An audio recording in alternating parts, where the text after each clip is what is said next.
Oke, hari ini saya akan unboxing lagi ya. Kali ini saya membeli sebuah HP mantan flagship killer. Kali ini keluaran dari Xiaomi. Ya, dulu harganya cukup terjangkau yaitu sekitar 5 jutaan.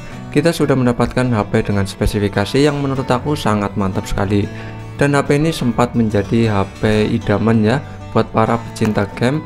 HP ini menurut aku sangat mumpuni sekali pada masanya. Oke, kita langsung buka saja isi paketnya.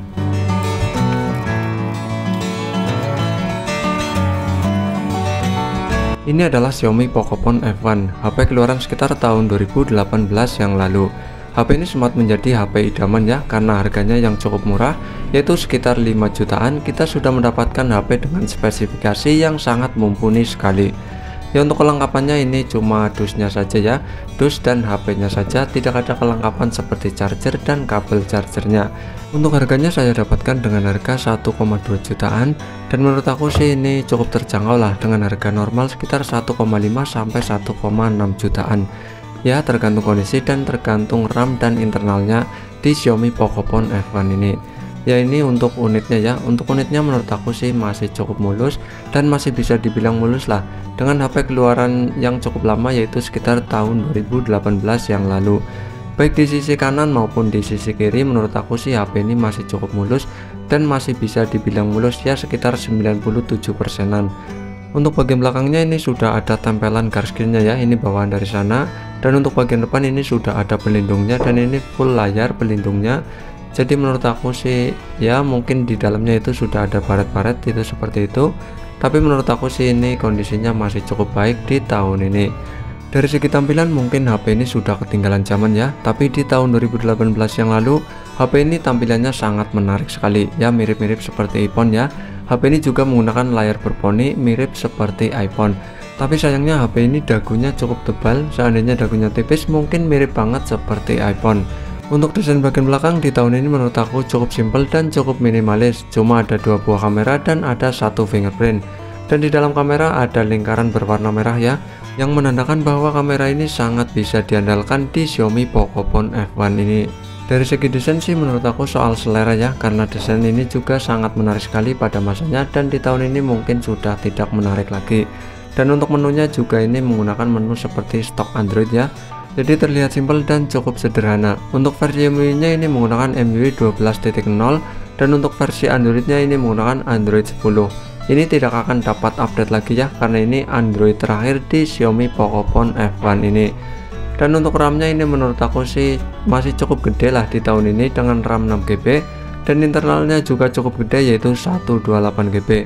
Tentu di tahun ini menurut aku sih masih cukup ya, tidak terlalu kekecilan dan tidak terlalu gede-gede banget lah buat menjalankan aplikasi buat aktivitas sehari-hari di sosial media seperti membuka Facebook, YouTube, buat TikTokan. HP ini menurut aku masih sangat bisa diandalkan di tahun ini. Ya, secara performa HP ini juga masih cukup mumpuni di tahun ini ya. Untuk skor Antutunya juga masih ya cukupan lah menurut aku, yaitu 397 ribuan.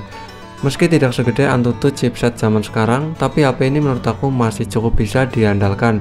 Dengan menggunakan chipset Qualcomm Snapdragon 845, HP ini menurut aku di tahun ini masih cukup bisa diandalkan ya buat sosial media seperti Facebook, TikTokan, atau buat sedikit ngegame seperti Mobile Legends, PUBG Mobile, dan game-game ringan lainnya.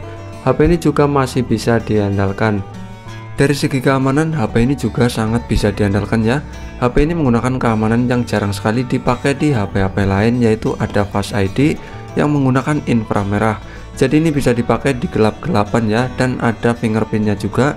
Untuk fingerprintnya menurut aku sih ini sangat responsif sekali dan sangat akurat sekali. Kita tinggal tempel saja, otomatis akan terbuka kuncinya. Untuk fast unlocknya juga menurut aku cukup akurat, bisa dibilang sangat akurat lah, dan ini bisa dipakai saat gelap-gelapan ya, karena fast unlocknya ada inframerahnya, otomatis bisa mendeteksi wajah saat gelap-gelapan. Jadi ini adalah fitur fast unlock yang jarang sekali diterapkan di HP-HP lain, padahal ini sangat berguna sekali menurut aku. Untuk file genggamannya menurut aku cukup solid dan cukup nyaman menurut aku, karena ukurannya yang cukup kecil, yaitu cuma 6,18 in. Jadi di tangan itu kerasa nyaman, tidak terlalu gede-gede banget ya, seperti HP-HP keluaran zaman sekarang yang ukurannya rata-rata 6,4 in ke atas. Dari sektor kamera, HP ini juga cukup bisa diandalkan ya, mengandalkan kamera depan beresolusi 20 megapiksel Dan kamera belakang juga ada dua, yaitu beresolusi 12 megapiksel dan 5 megapiksel.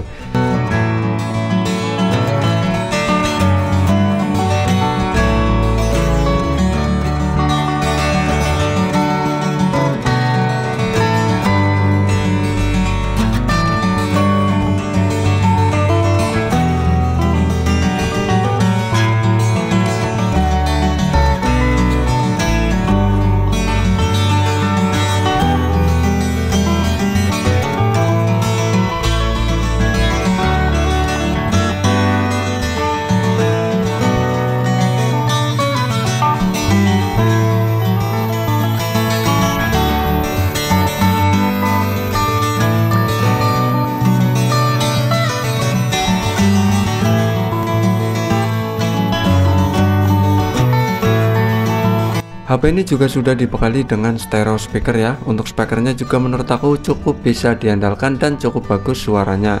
Untuk speakernya ada di bagian bawah dan di bagian depan itu di bagian earpiece. Contohnya seperti ini.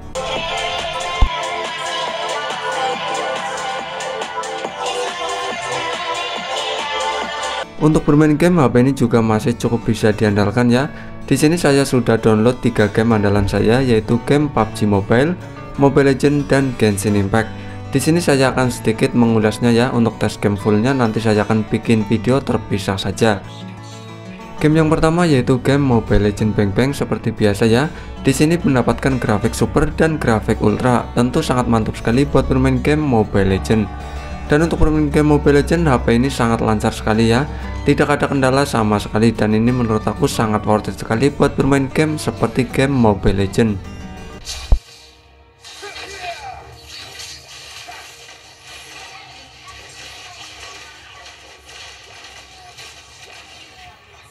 Untuk game berikutnya yang saya akan coba yaitu game Genshin Impact, dan untuk grafiknya pun ini saya akan setting di grafik maksimal, yaitu di grafik tertinggi dan 60 fps. Untuk bermain game Genshin Impact di grafik maksimal, HP ini juga menurut aku masih cukup enak ya.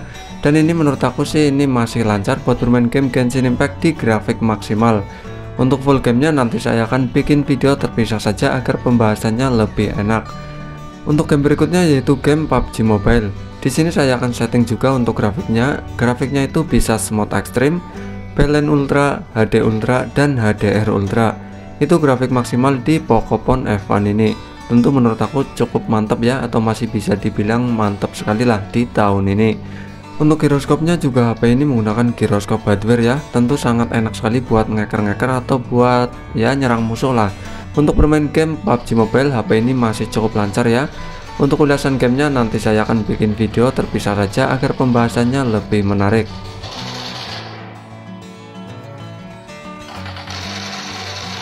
Jadi menurut aku sih HP ini masih cukup worth it di tahun ini ya. Buat bermain game juga masih lancar seperti PUBG Mobile maupun Mobile Legends.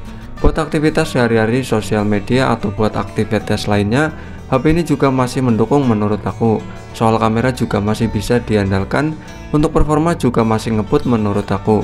Untuk RAM dan internal juga menurut aku juga masih sangat cukup sekali lah, dengan RAM 6GB atau internal 64 atau 128GB. Baterainya juga cukup gede yaitu 4000 mAh. Kalau di tahun ini mungkin sudah waktunya ganti ya, karena mungkin performa baterainya juga sudah mulai menurun. Jadi kesimpulannya sih menurut aku HP ini masih worth it di tahun ini ya. Buat kebutuhan sehari-hari seperti buat ngegame, buat sosial media seperti TikTok, YouTube, atau buat aktivitas lainnya, HP ini menurut aku masih cukup worth it di tahun ini. Oke, jadi cukup sekian ya bos ya. Terima kasih, mantul.